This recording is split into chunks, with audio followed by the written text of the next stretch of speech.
King 1. So Adonijah wanted to be king, and so he pretty much like got people to support him in doing so, and he was kind of like he got a priest to join him, and they um, offered sacrifice, and invited like all of his brothers and royal officials. So he was trying to like get them on his side, but there are people who wouldn't join, and he didn't he didn't he didn't invite. So then after that, Solomon, mother Bathsheba, it seems like David already promised Solomon that he would be king, and so she was asking why. She was telling him what Adonijah is doing. And so it's interesting to me that there's a note right here that Adonijah, his father, never rebuked him. So we can see like, and he is the brother of Absalom, and Absalom like rebelled against David, and he wasn't at the point where he rebelled, but he wanted to usurp the throne.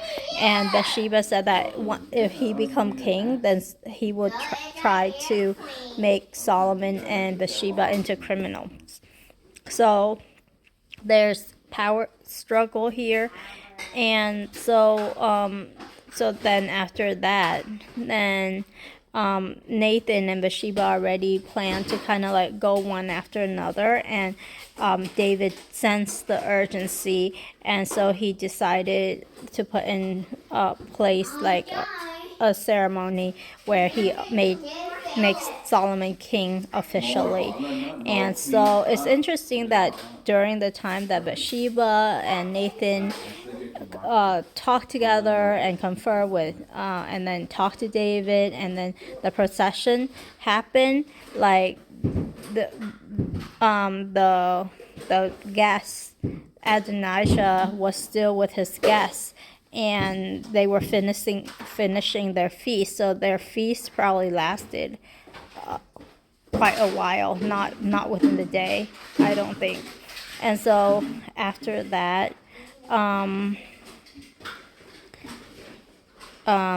so it and Adonijah like claimed to.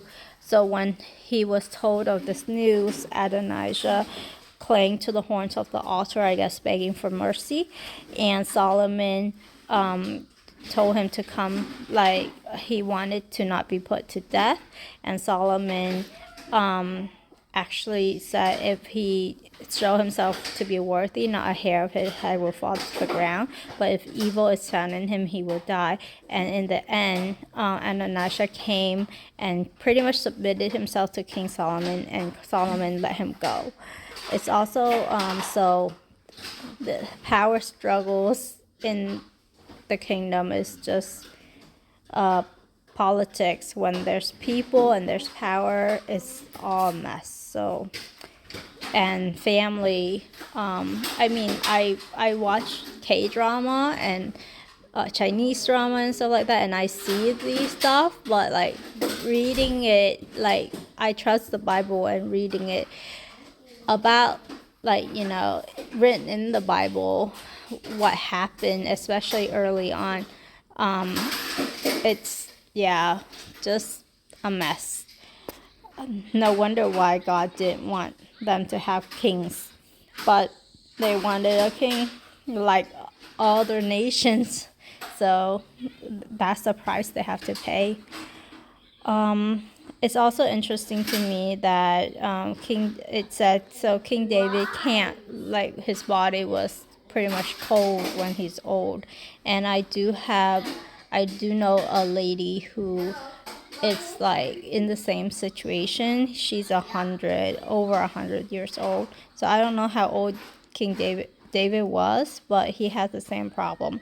It's interesting that they had to search for a beautiful young woman to wait on him, and young virgin, so that she can lie beside him so that the king may keep warm. And I think I was saying, like, why do you need a beautiful person and why do you need a young virgin?